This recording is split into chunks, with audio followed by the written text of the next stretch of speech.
to make the Flying Geese units that are in this month's block, I'm going to show you the method called 4 at a time or fast flying geese.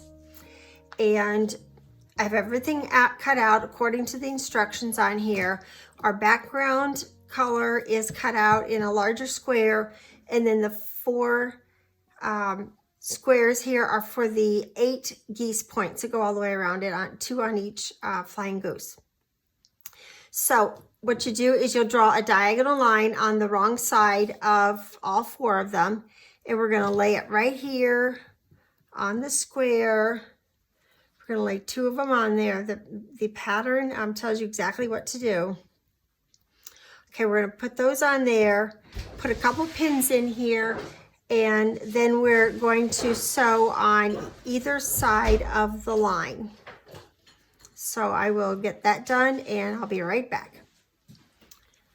Okay, I've sewn on either side of that line. As you can see, it shows up on the other side too. And then I'm going to take my ruler, just any smallish ruler that's big enough to cut across there. And I'm going to cut right along that line, right there. Then we're going to go to the iron and we're going to press these towards the small triangles here, not towards the large one.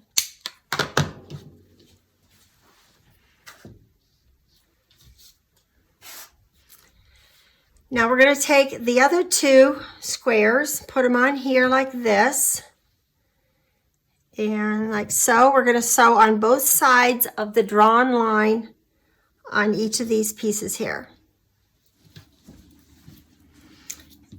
All right, got that done. Now I'm going to cut along these lines with my ruler right there.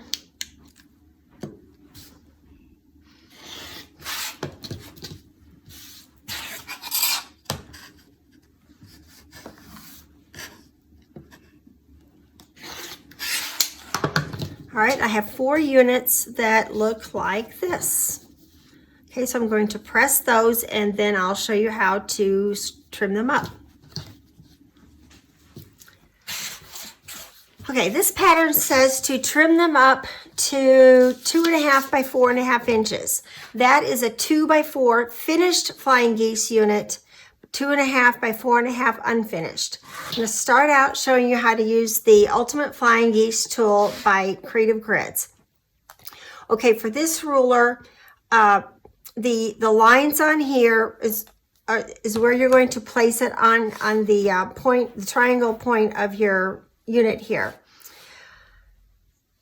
The pattern says trim it to 2.5 by 4.5, but on the Ultimate Flying Geese tool, they use the finished measurements, which is 2 by 4. So don't get confused and think you can't find 2.5 by 4.5 on here.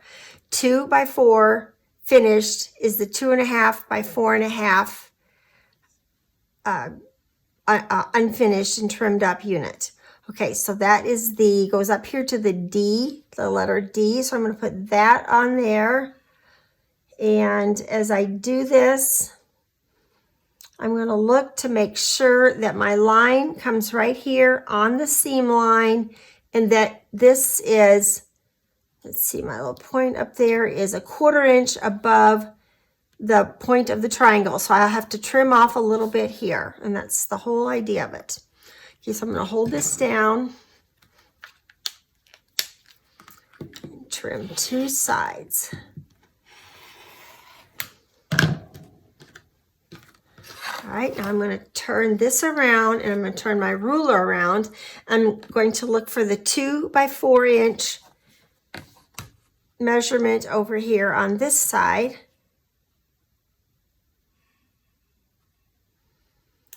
Okay, this line is right there on the sides I already cut. Now I'm going to trim these 2. Okay, that's not coming right out exactly on my seam line. I'm going to just move my fabric a little bit here. Keep that there and keep it right there. Okay.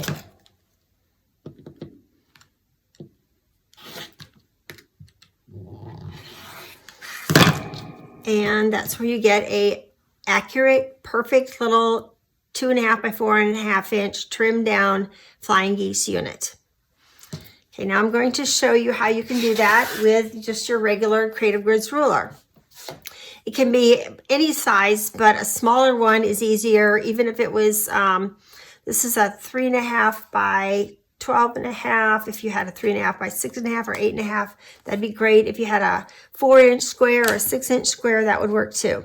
Okay, when I lay this on here, I want to make sure that I have a 1/4 inch above my triangle point up here on my ruler, and then where the 2.5 by 4.5 inch lines meet, I want that to be on a seam line here, and I want the 2.5 by 4.5 inch line here to be right exactly on the seam line. Those are on seam lines. That's a 1/4 inch above the triangle point, and if those three are set to go, then I'm ready to cut.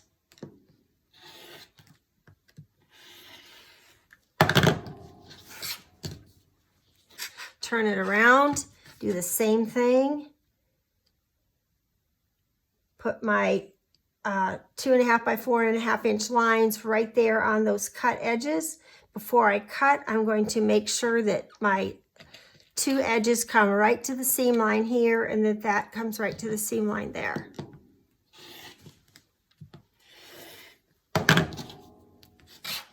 And again, another perfect 2.5 by 4.5 inch unfinished Flying Geese unit. For those of you that say you can't get your Flying Geese units to turn out exactly the right size, and as you can see, this is a little bowed here. It doesn't quite match right up there. That's why we oversize them and then trim them up to the exact size that your pattern wants it to be.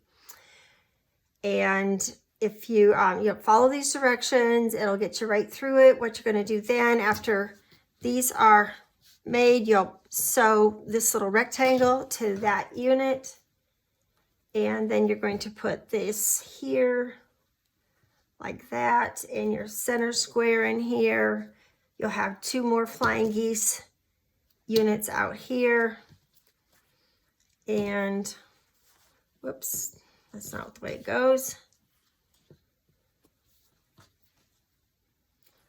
And that's all there is to putting this together. You got your little corners here, super easy to put together. So just get these nice and accurate. When you sew these together, you have an accurate 1/4 inch seam, and then when you're done, you want these matched up at the end. You want your seam to have a 1/4 inch above the point of the triangle here. You don't want it to come out to be closer than a 1/4 inch.